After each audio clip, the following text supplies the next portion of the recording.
We're going to reach an asymptote, a singularity of change. In Chinese, they have a symbol for change. And the same symbol also means danger. And it also means opportunity. If things are going to change, how are they going to change? We can have an influence over that change. If we know that a moment of total change is coming, or even a moment of great change, where everything's going to be unstable, then we can prepare for it, and we can have a lot of influence over the result of that change.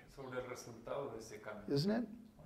If we knew about the dot-com bubble, it's like any two guys in a garage come out of engineering school and they make a company, something.com, then they were driving Mercedes and Porsches, and even if they didn't do anything. Yeah. And then all of a sudden, within about 3 months, all those stocks went. Some stocks went, reduced their value by more than 100. So if we knew that was coming, we could invest in such a way that, in fact, you can make, a lot of people made a killing on that. The insiders, you know, they knew it was going to happen. So if we know that there's going to be a big change and everything is going to get crazy, we should be able to prepare for it so that we can influence that change. So that's what we want to do. We want to create a group of people who are aware of all these issues, who are intelligent, who can use their resources to make a strategy. We know we can't stop the change, but we know we can change things that we want. And we come out on the other side of it with a viable society. That's our plan anyway.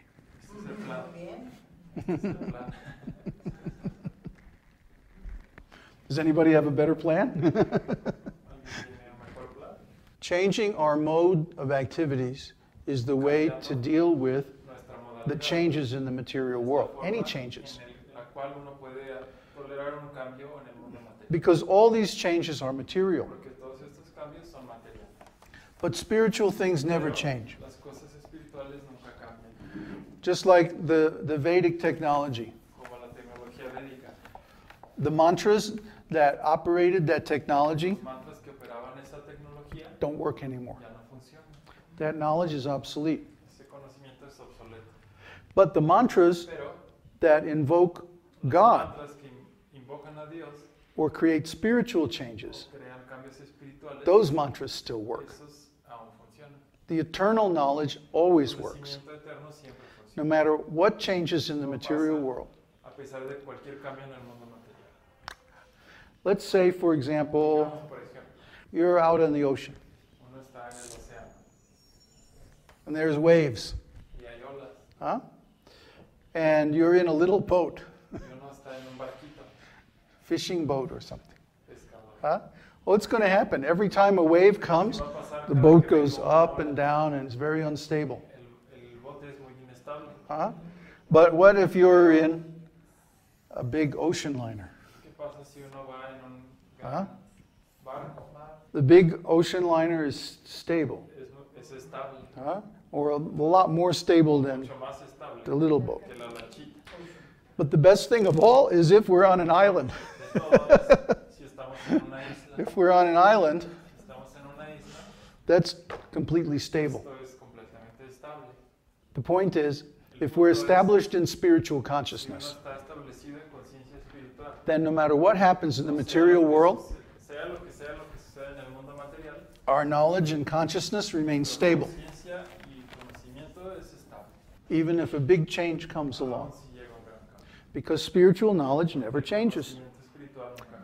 It's eternal. I want to impress on you that the way to deal with this time of coming change is to become established in spiritual consciousness. then even if everything changes, your life won't change that much. And as Ulysses pointed out, everybody has to die. It's just a question of when and how. So we all have to go through our own personal singularity of change, where everything changes.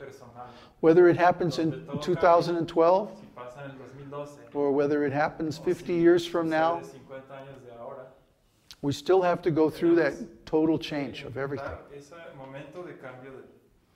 And whether it comes from outside or from inside, we're going to be forced to change everything. So spiritual consciousness is really the solution to all these problems. And it's the way that we can keep from being disturbed by change in general. Remember we went through the 3 kinds of problems? You want something that you don't have. You had something but you lost it. Or you have something but you don't want.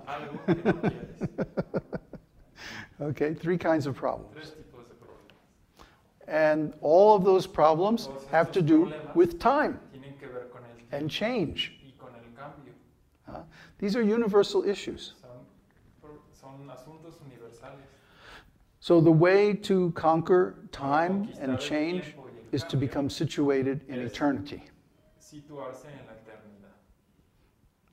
And then we find that we have no more change, at least in our inner life, because we have found the stable platform.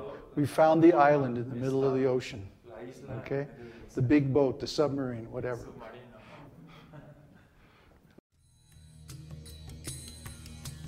Om Namo Bhagavate Vasudevaya. Om Namo Bhagavate